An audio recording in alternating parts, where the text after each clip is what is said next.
hanging in the balance, and negotiations set to start again in January. This puts us in a very favored position.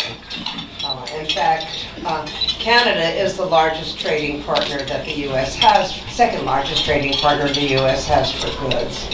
And I think somewhere I read that 35 states, the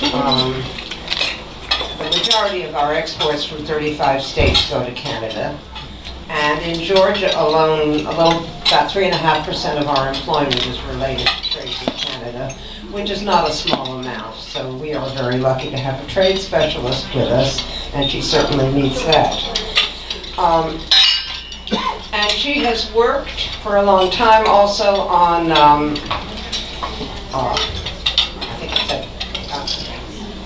in any case, she's done successful trade negotiations, and she has in her short time here also fully immersed herself in the city's activities. More than immersed herself, so that we hardly see her these days. She's always somewhere. And because my cold is now getting the better of me, I'm going to make my introduction a little bit briefer than I meant, and just turn this over to Nadia Picador.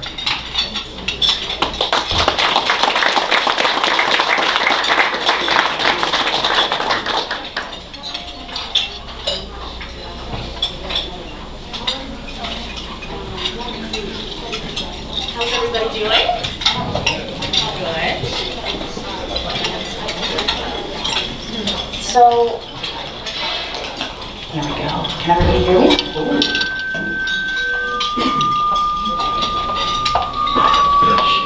Shall I not use it? Can everybody hear me if I talk like this? No.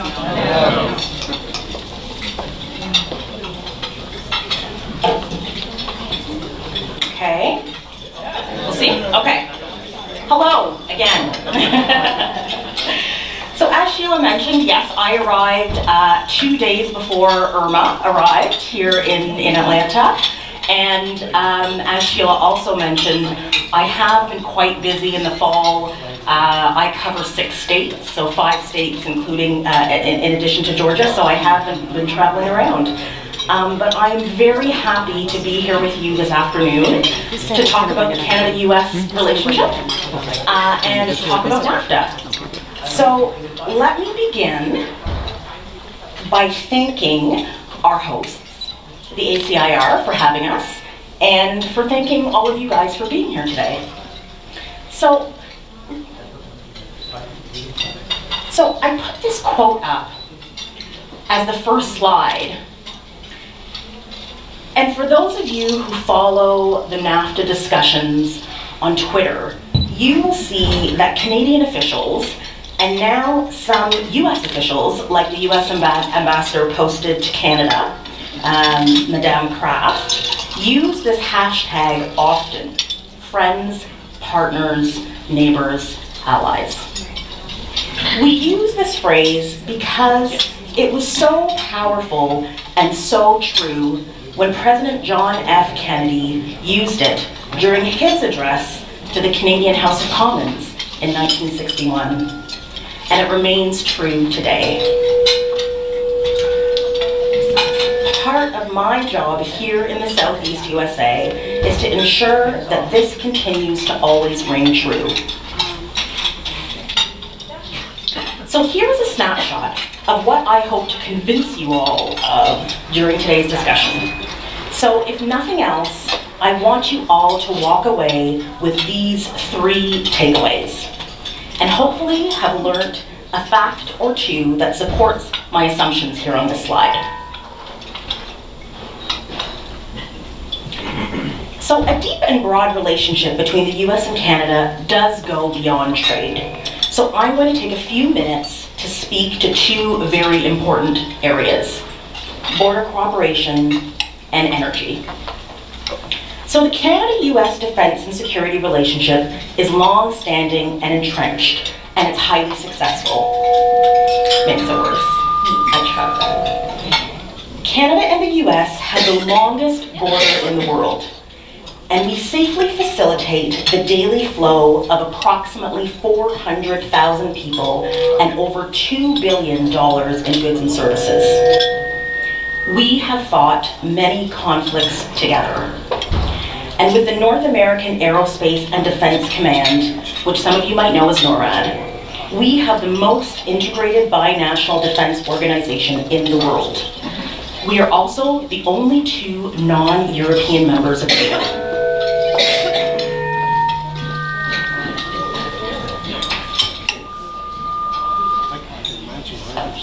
Maybe if I do it like this, can you hear me like this?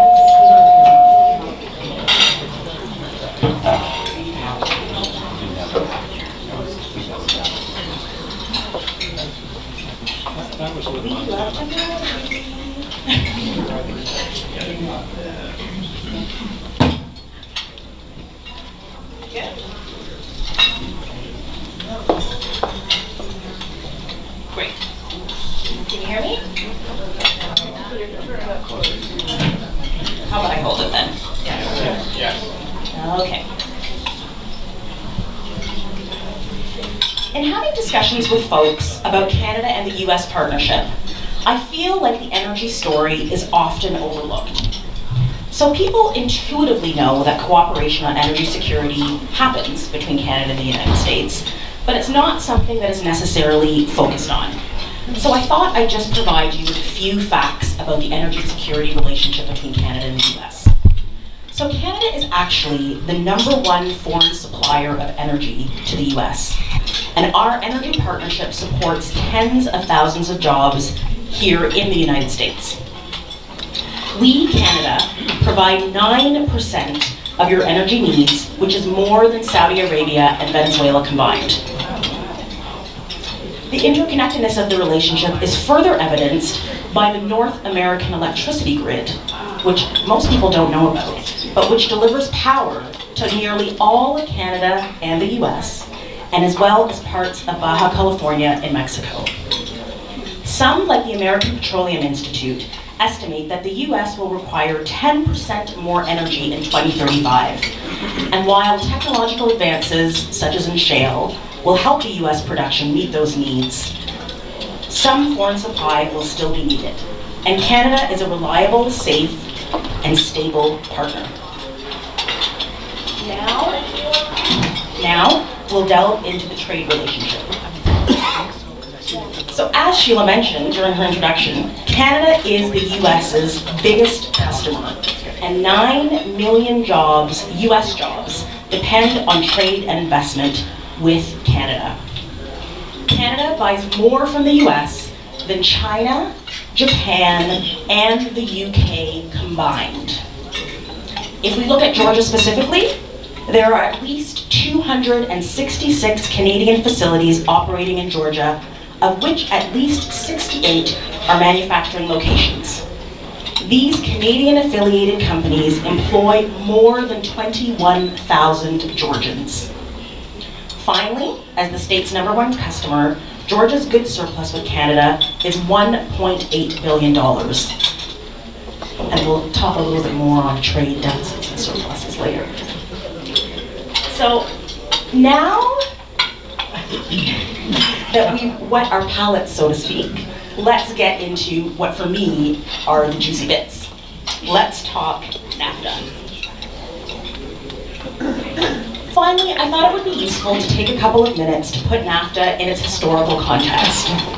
When NAFTA was negotiated nearly 25 years ago, it had, in my view, two main objectives. The first was to strengthen the security cooperation between all three countries, most notably between US and Mexico, but between all three countries. Second, the second objective was to lower barriers to trade and investment between Canada, the US, and Mexico.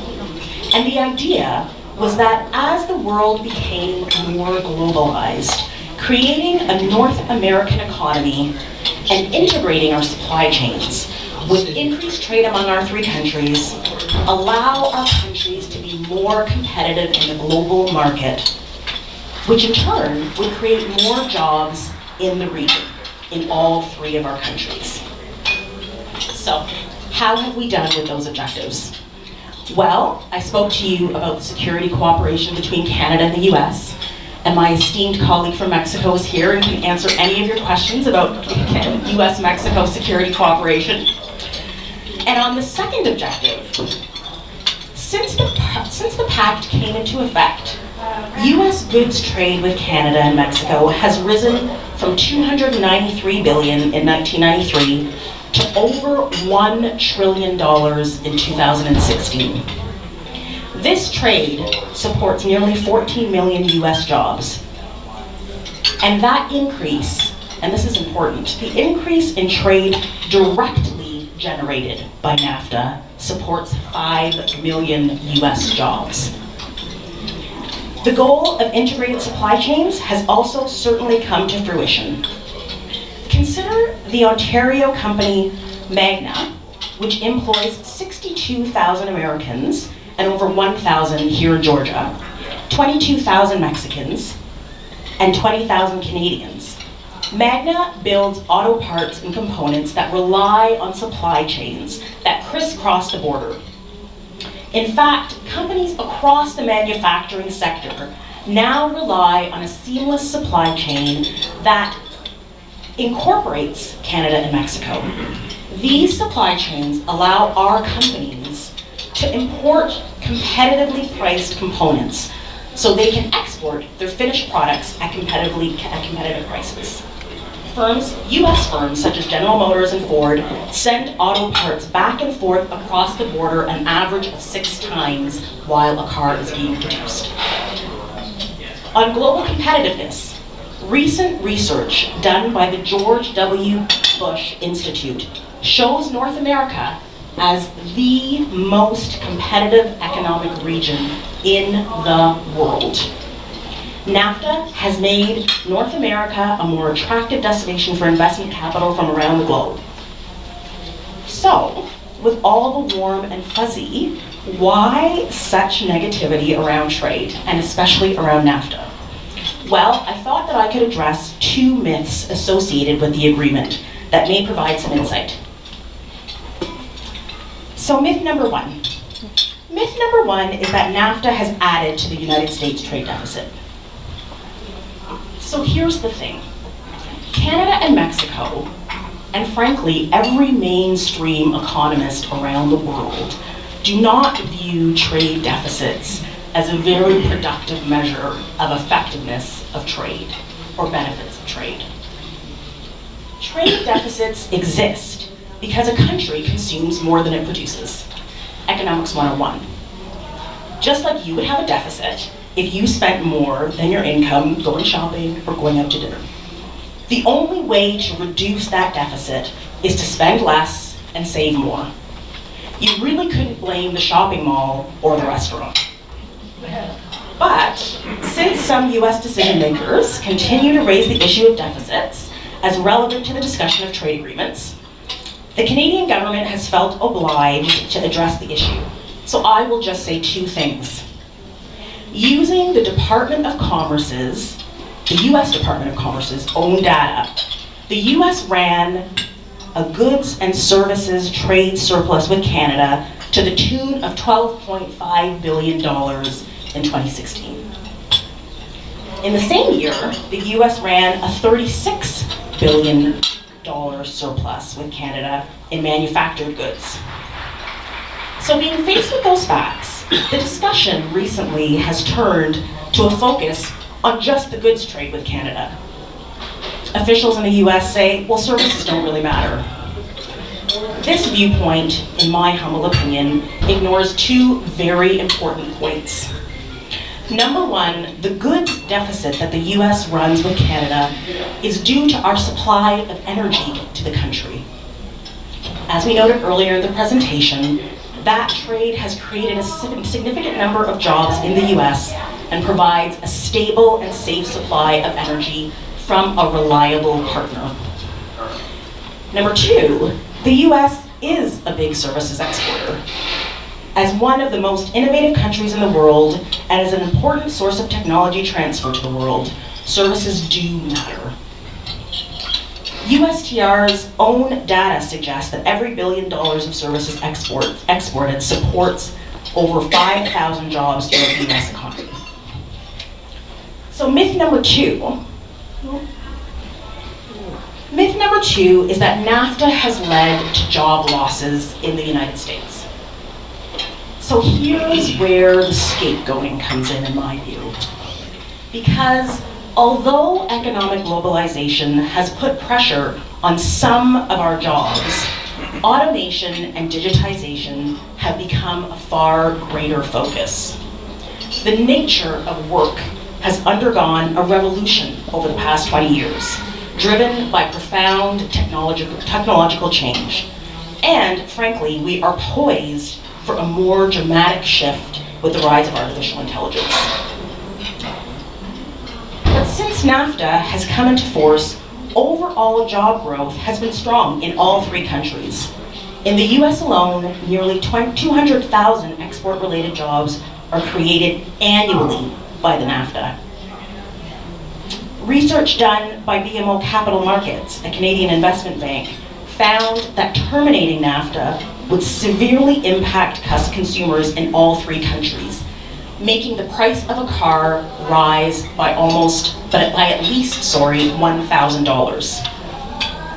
Simulations that have been done by the Peterson Institute regarding a withdrawal of NAFTA concludes that withdrawal would cost 187,000 jobs over a 1 to 3 year period. One reality, however, that trade policymakers, and all policymakers, frankly, in all three countries, and in fact around the world, must come to terms with, is that the gains of trade must be fairly and broadly distributed within a country. So to me, this is the real rub of trade. The tie between free trade and equitable domestic policy. So, what's the impact for Georgia and for the Southeast in particular? In Georgia, 395,000 jobs depend on US-Canada trade. The US is one of 2 leading poultry exporting nations in the world, and the National Chicken Council, US Poultry and Eggs Export Council, and the National Turkey Federation have all stated publicly that NAFTA has been the mechanism that has helped sustain US global leadership in this sector. Before NAFTA, the US had limited exports to Mexico, and today is the US's largest poultry market. And we've already spoken about the negative consequences for the autos and the auto parts sectors. So here's the last thing I will say about the impacts. The Peterson Institute looked at the impact of withdrawal all the way down to the county level. What they found was that the 10 most affected counties, defined by the highest percentage of estimated job losses, include Murray County, Whitfield County, and Harris County, right here in Georgia, Marshall County in Alabama, and Scott County in Mississippi. So 5 of the 10 most affected counties from a withdrawal in NAFTA is right here in the Southeast USA. But here's the thing. Canada does agree that NAFTA can be modernized. When NAFTA was negotiated, the intranet did not exist. And like I mentioned before, the nature of work has changed tremendously since 1994. And there are occupations that don't even exist, that exist now, that didn't exist then. So really, there is a whole new economy that NAFTA does not address, such as e-commerce and data flows. And Canada is open to modernizing NAFTA to address those issues. We really do believe that meaningful progress can continue to be made, and we do remain committed to achieving this. The pace of these negotiations is much faster than normal. And as Sheila mentioned, I've spent my career in trade policy. I was the Deputy Chief Negotiator for the Trans-Pacific Partnership negotiations, and and worked on the Canada-EU Free Trade Agreement negotiations and worked on NAFTA from Ottawa before I got here. And I can tell you that the pace of negotiations for this NAFTA modernization is really unheard of. Since mid-August, when the negotiations started, there have been 5 rounds of talks. The last round was in Mexico in November, and negotiators are actually meeting in DC right now. They're concluded, I think today's the last day, I think. And then the following round, the 6th full round, is going to be held in Montreal in January.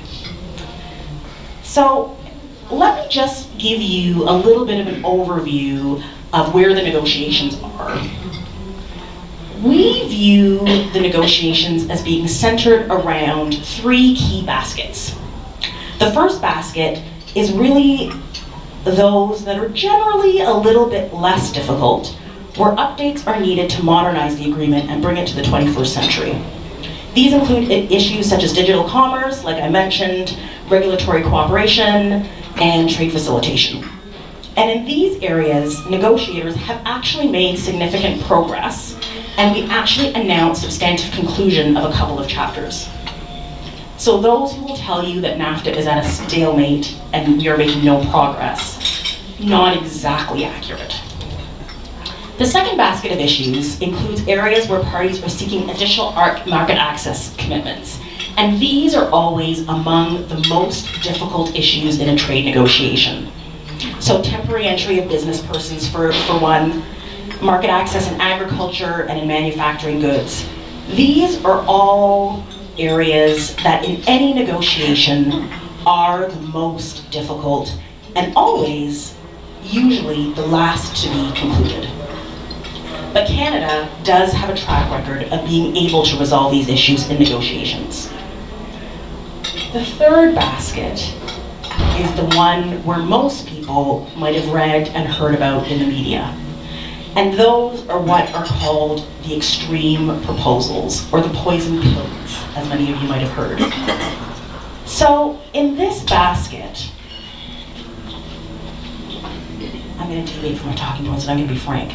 In this basket, really, it is the US who has tabled proposals that Canada, and if I may speak, for my dear friend from Mexico, and Mexico as well, deem unworkable.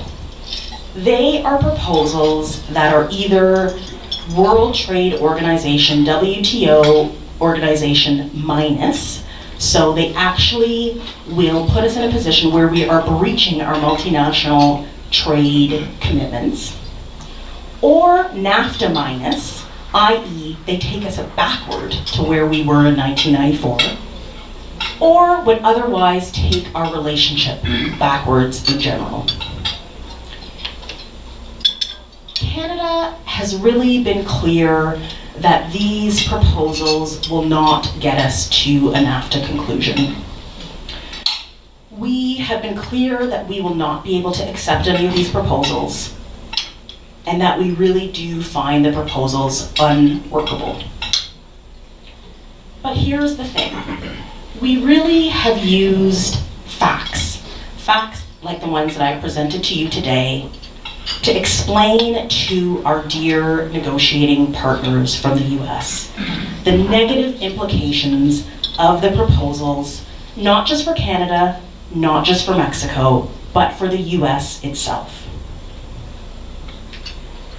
And using those facts, we are really trying to implore and to have our negotiating partners understand that these proposals will actually not achieve the administration's stated goal of bringing more jobs back to the United States. So, to conclude, we really continue to believe that there is a lot to be achieved by these negotiations. We think that meaningful updates are possible and that these updates would benefit all 3 NAFTA partners. I'm referring to baskets 1 and 2, not 3. That said, we are at a difficult time in the negotiations. We're really at a crossroads. And so I hope that as you go away today, you understand the importance of trade and the importance of NAFTA not just for Georgia, not just for the Southeast, but for the United States. Because in recent months, it's really become increasingly clear that we must really all work as a team and work very hard, frankly, to preserve and improve our relationship, and to really spread the word about the importance of trade for economic growth and development in all three countries. Thank you very much. I'm sorry about the mic problems. I hope you all can hear me, and I look forward to questions.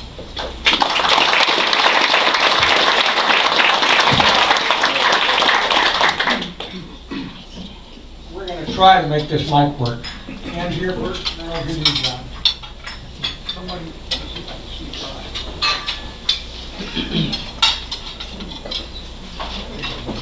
Thanks, Ken. How are you? Welcome to Atlanta. Bienvenue en Atlanta. I just drove my motorcycle from Atlanta through Amarillo, Salt Lake, to Oroville, Kelowna, Lake Louise, all the way to Prince Rupert, all the way up to Whitehorse, Dawson City, and then to Inuvik. I did the whole Dempster Highway, dropped the bike off in Whitehorse for storage. I'm returning in June to do the extra 100 miles y'all just finished, all the way to Toyota. So anyway, I got to experience Canada just a little bit. And my one question for you in regards to NAFTA, wine, for example. Yeah. The Osornos Valley, how do you pronounce that anyway? Osornos? It's south of Kelowna, the wine region there. Osornos. Some of the best wine I've ever had in my life comes from that region. By the way, they have peach groves and plum groves and apple groves up there. It's the warmest part of Canada. I mean, like South Carolina-sized peach groves. You cannot buy that wine down here in the States. It's not exported. And I was just curious, how is that possible under NAFTA? What's preventing it from coming here? And what can we do to fix that? Because it seems like there's a lot of Mexican wines from Baja California that we can't buy here. There's Temperanillos and all that. We can't get that. Why does that exist under the auspices of NAFTA? So wine is an interesting topic with regards to trade agreements. And I'll say two things. I'll say number one, the Canadian wine industry, I like to relate or compare sort of like the Swiss wine industry or some of the other smaller European country wine industries, that it is really the world's best kept secret. So we have not historically done a very good job of branding and exporting Canadian wine. And I'll be frank, that is just as much as potential trade barriers, right? The reason for that is just as much to do with trade barriers as it really is to our own lackadaisical nature of really getting out there and getting the goods to market, right? And so, NAFTA and wine has been an issue that, in fact, the U.S. Bugs us a lot about, frankly, because in Canada, we have regulations with regards to selling wine on shelves. We have a very regulated wine system. You can only buy wine at, in Ontario, you can only buy wine in Ontario-funded stores. It's called the LCBO, the Licensing Liquor Board of Ontario. And we do, and I'll be honest, we do take preference at times to Canadian wine as opposed to foreign wine. And so one of the things that we have said is in the renegotiation of NAFTA, let's talk about that. Let's talk about several provinces, including Ontario and British Columbia, are putting forward regulations in their provinces to change that. Which I hope will allow them then to change their export policies. Because a lot of times what happens is when a province or a country has a little bit of a restriction with regards to importing a product, they're very careful about what they do with regard to exporting that product, right? So as not to be offside. And so, frankly, I think that in the renegotiation of NAFTA, if we look at the wine trade and the regulatory issues that the U.S. has had, long-standing issues with Canada on with regards to wine imports, with U.S. wine exports to Canada, that will empower our provinces to then look more towards exporting our fantastic Canadian wine. I would also encourage you to bring a couple of bottles back the next time. They're gone. I did. They're done. I like it. I like it. They're empty now.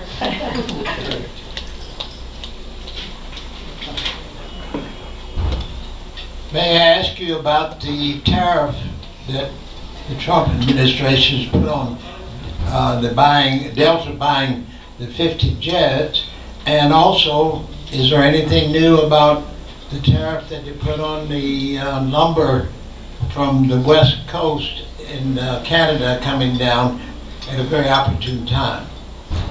So on Boeing's case against Bombardier and those tariffs that have been imposed, preliminarily imposed on Bombardier's sale to Delta. So for those who are not aware, I'll just give a very quick summary. Basically, Boeing alleges that Bombardier gets subsidized from the Canadian government in a way that is detrimental to Boeing, and that had a detriment to them finalizing a sale with Delta. So Bombardier is supplying planes to Delta Airlines, which should be, a source of great enthusiasm and comfort for all of you. And Boeing alleges that, the price that Delta is going to be paying for those planes should have an extra tax on them to take into account the fact that Bombardier is subsidized by the Canadian government, and also that they are dumping their planes in the United States because they have such a cheap price. So I'll say a few things on this, because this is actually an issue that is near and dear to my heart because I worked on it in Ottawa. For Boeing to be successful, they need to prove not only that the Canadian government subsidizes Bombardier, but they also need to prove that there was material damage on a sale. 1. 2, Boeing has admitted publicly that they do not produce the same type of plane that Bombardier is selling to Delta. They have also confirmed that they did not bid on the contract. And they have also confirmed that and we all know, that they too get a lot of subsidies from the US government. So, no, nothing has changed. And in fact, what day is it today? It's the 14th. So by the end of, I'm gonna get the dates wrong, but by the end of December, we will have confirmation from the ITC about what the final duties will be if Boeing is successful in their case.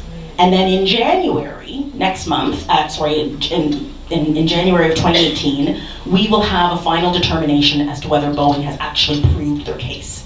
If they prove their case, then yes, tariffs, those extra tariffs, to the tune of over 200%, by the way, which will be added to the sale of Bombardier planes to Delta. Which is really unfortunate because, again, the aerospace industry is an integrated industry, right? So there are hundreds and thousands of jobs that depend on Bombardier and the sale of these airplanes and the sale and the production of airplanes by Bombardier. There are hundreds of thousands of jobs in the US that depend on Bombardier being successful. Boeing should be successful as well. And that is the story and the message that Canada is trying to get across, that there is enough pie for everybody. And what we're also trying to get across is, you know what, fair enough. If we step back from this one case and we admit that, the aerospace industry, they do get a lot of subsidization from the government, right? The Brazilians, the Americans, the Canadians, absolutely. French, fine. So let us all come together in an international fora and talk about it. Talk about how, as a group of countries that have an aerospace industry, we can put together some rules and parameters that govern subsidization in the aerospace industry that makes sense for that industry. That's our view. And we really do still hope that cooler and saner heads will prevail before January of 2018. And that, a prohibitive tariff that is really going to cause harm to the US economy as well as the Canadian economy will be avoided. From here and there. Oh, lumber, sorry. No, it was maybe a Freudian slip. Lumber is frustrating. So there is also no progress on lumber. So I actually worked personally as her director of policy, the director of policy for Minister Freeland for several months, who at the time was our Minister of International Trade and is now our Minister of Foreign Affairs, but has responsibility for the Canada trade relationship, Canada-US trade relationship. And she, I can tell you because I was with her, worked tirelessly, as did Secretary Ross, I do have to say, worked tirelessly to try and come to an agreement on softwood lumber. Because, the data shows, and I don't have the numbers off the top of my head, but the US housing market depends on Canadian lumber. There is not enough US lumber produced, and I feel sad that I don't have the numbers with me because it's significant. So there is not enough US lumber that is produced to sustain the housing market here in the United States. So what will happen is either the US housing industry will have to pay more for the lumber that they need, or they're going to buy lumber from another source. So the whole idea of creating this trade dispute to ensure that jobs are kept in the US is again a fallacy, right? Because it's about it's about an excess of necessity, right? It's about sourcing and getting lumber from a country because you do not have enough to produce here on your own, and also to produce, to attract and get lumber at a price that makes housing affordable. So no, there is no change in that. Thanks, Vera. I'll push out the numbers in a minute, but I don't want to lose time for other questions. Thank you. Yes. Hi, Michael Mother. Could you comment on whether Canada is going to join the other 11 countries and re-up TPP without the U.S.? So another file that is near and dear to my heart. I left so in Canada we get a year maternity leave, and I came back from my maternity leave when I had my daughter early to become the deputy chief negotiator. One of two. We had two deputy chief negotiators on that file, deputy chief negotiators on the Trans-Pacific Partnership. So, I spent 3.5 years of my life on that file. I know Donald and friends of Donald from that file back home. So here's the thing, and I will be frank. The TPP was negotiated and concluded in Canada under a different government, the same as here in the United States. And like any new government, when the Liberal government came into power, they are very much a free trade government. They are a free trade party. They believe in free trade. They understand that Canada needs 36 million people. We need trade to survive. But like any other political party, wanted to put their stamp on this agreement. And they have a brand of trade, which actually, funnily enough, and many people kind of look at me sideways when I say it, but it's actually in many ways in line with President Trump's agenda. The Liberal government really wants to pursue a trade agenda that provides benefits for all Canadians. They want to ensure that middle-class jobs are supported, and increased through trade, and that the lower classes of society that are seeking to join the middle class are supported and boosted by virtue of trade. And so they have what they call a progressive trade agenda. So they are looking to pursue trade agreements that have those elements in it. And so on TPP, we, with the new government, said that we are very open to negotiating TPP with the other countries minus the US. We expressed grave disappointment that the US was no longer part of TPP because we really saw the TPP as our opportunity to modernize NAFTA. So Canada, US, and Mexico are all in the were all in the TPP. So that was our venue for modernizing NAFTA. And we, in that agreement, made changes that really would take us to the 21st century and beyond. And so we did express disappointment, but we said, you know what? Part of the other reason that we did TPP is really to be able to define the new rules of trade and investment around the world. Because we realize that markets in Asia are quickly becoming powerhouses in globalization and in trade, and that if we didn't set the rules for trade, they would. So we still believe that. And we are very supportive of the TPP, and we really do hope that all of the countries, including ourselves, can reach an agreement that includes some of the progressive elements that Canada thinks is very important, and also, you know, recognizes that we need to create a multilateral agreement that really takes into account the supply chains that are being created in Asia. So, you know, hopeful. Thank you. And we're hopeful that maybe one day the U.S. will seek to join. Let's make us a spot. Behind us.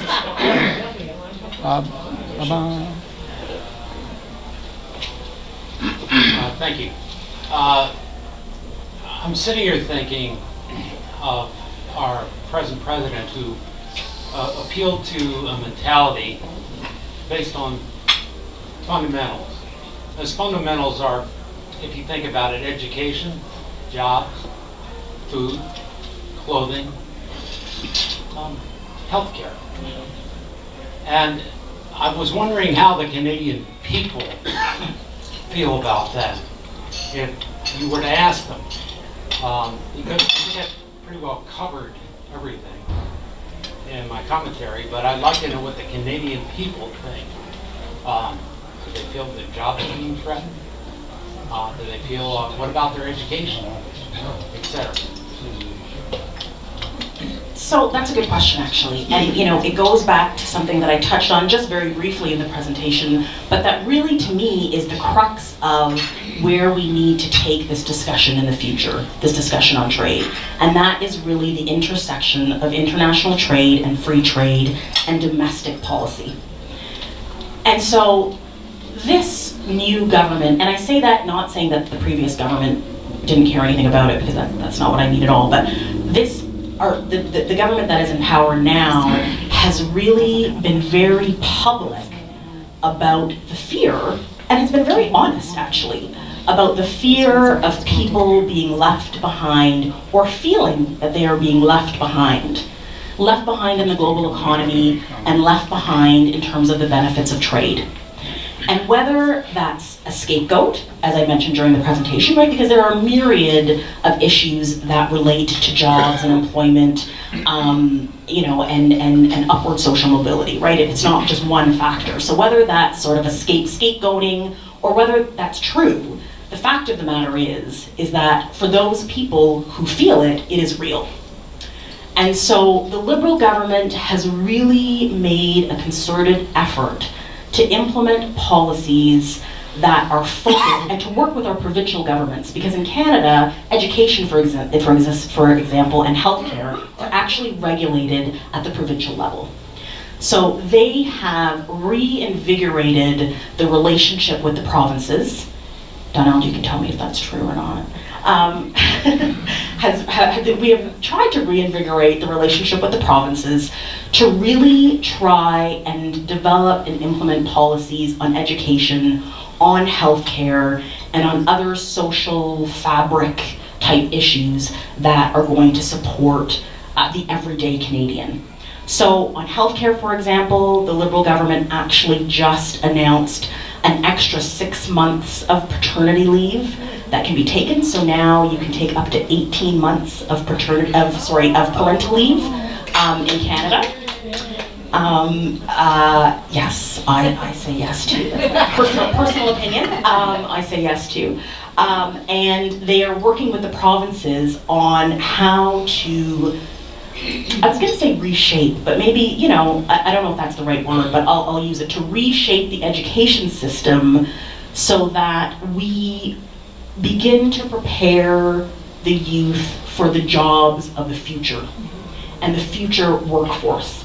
So part of that is working, frankly, with the private sector as well, with incubators, with startups, with community colleges, and really, they started this, and the Conservative government, our previous government started this as well, and the Liberals have taken it kind of to the next level. But really we have a campaign starting in Canada that's really trying to get home the message to youth that to be successful, you do not need a 4-year degree necessarily. You do not need a master's degree. You do not need a PhD. That we need welders, we need electricians, we need plumbers, we need people who are techies, we need people who can code. And all of those things aren't necessarily about getting a PhD.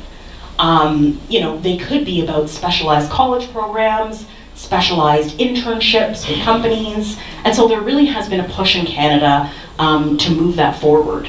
So yes, do people feel that some of these things like education and healthcare might get swallowed up by globalization as globalization increases and by, as the nature of work changes? Yes.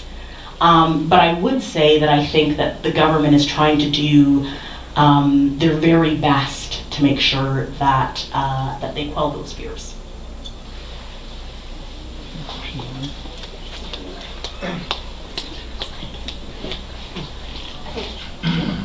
Sorry. There's any possibility of Very Canadian, I know. Is there any possibility of a partial Speak into the mic, please.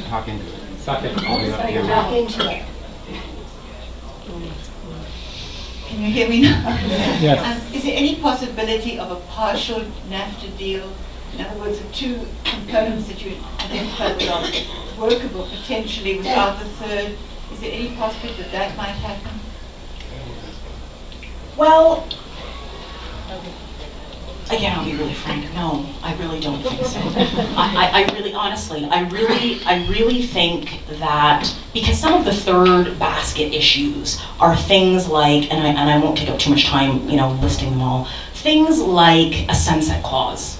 So one of the proposals that the U.S. has put forward is that we will negotiate a NAFTA deal, and in 5 years, the agreement will dissolve unless all three parties agree that it shouldn't be resolved, or we agree that we need to renegotiate it again. So let's just go back to what we said are the two kind of main objectives of trade agreements in NAFTA. One of them is creating a stable environment for trade and investment, and in particular for investment. So imagine that you were going to invest in, name the product, right? You're going to invest in bags. And you go to the company and you say, I want to invest in these bags. They look lovely. And the company says to you, great, would love for you to invest, but just to let you know, in 5 years, we will stop production.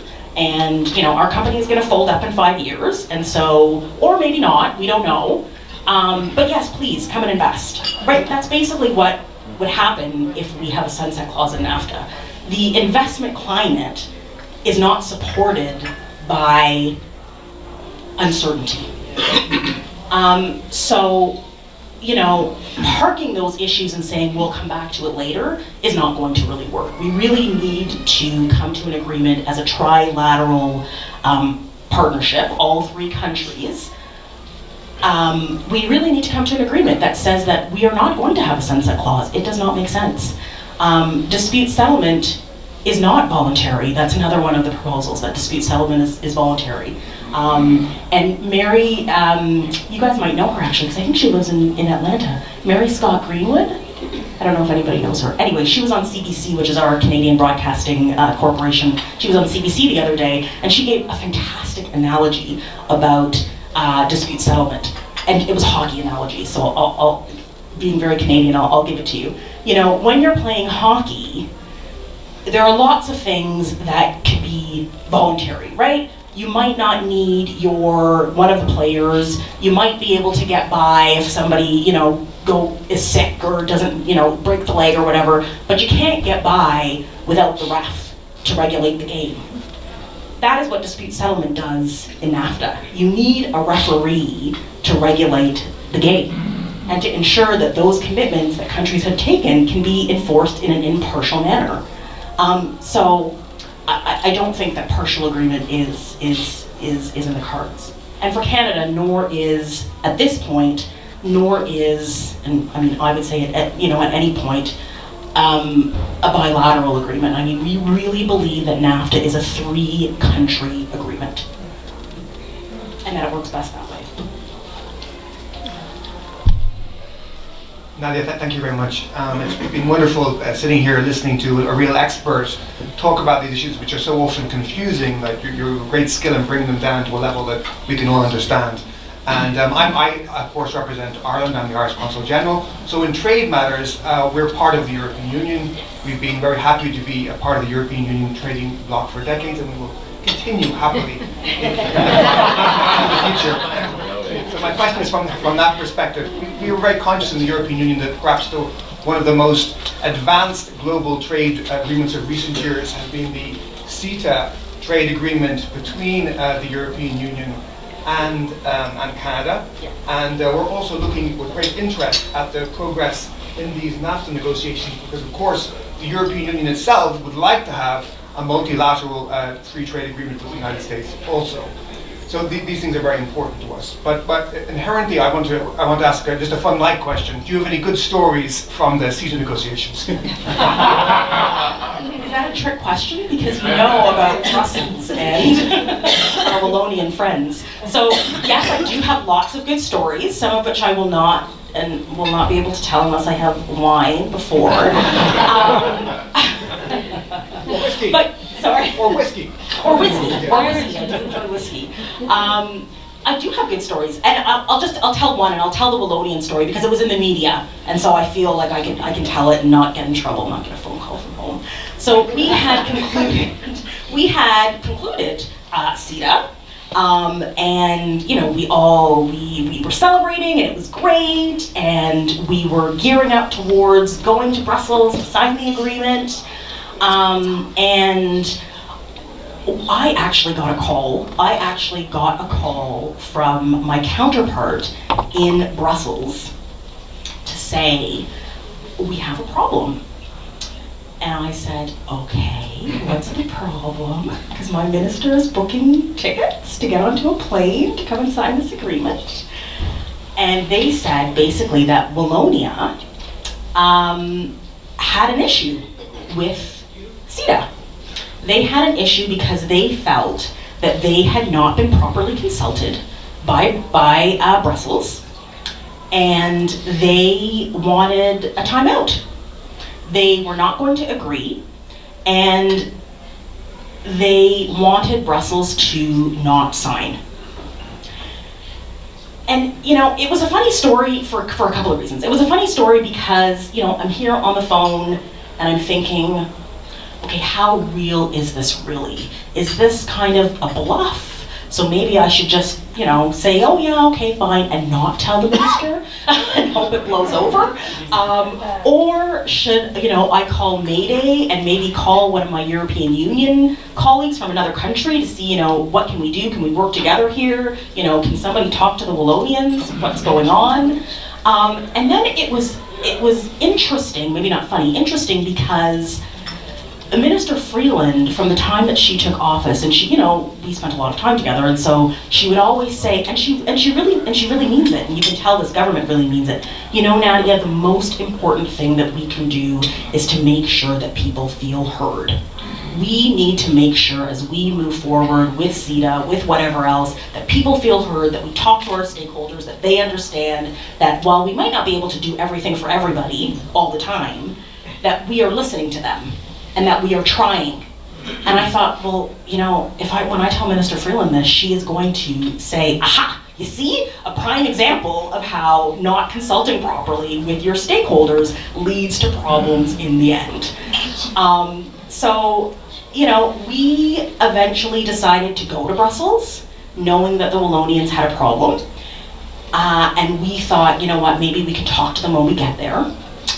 And some of you might have, maybe not, some of you might have seen in the news, because it was a big story in Canada, probably not, you know, around the world, but it was a big story in Canada and in Brussels, that Minister Freeland, you know, came out of that meeting with the Wallonians and was very frustrated and shed a tear, and it was all over the news, you know, woman trade minister sheds tear over, you know, CETA agreement, you know, woe is the woman, which was also quite hilarious to us, because if you know Minister Freeland, she is a woman of steel.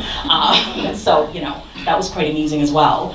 But yeah, I mean, it was a funny moment, but and also an interesting moment, and a telling sign of the importance of consulting with your stakeholders before you delve into something. We solved the Wallonian problem, obviously. We concluded CETA, and all is well, and we love Wallonia. We have no ill feelings. Well, I want to thank you very much, part of the Atlantic Council, for coming and being with us today, and for really helping us better understand different points of view in terms of trade between countries that have for a long time been great partners. So we got a little bit of that from the Mexican side not too long ago, and now we hear from the Canadian side.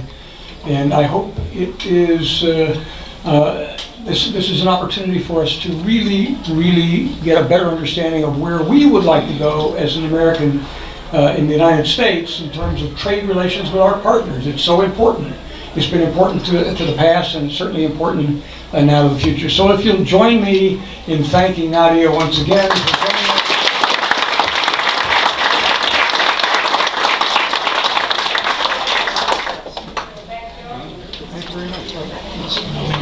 So you're a man.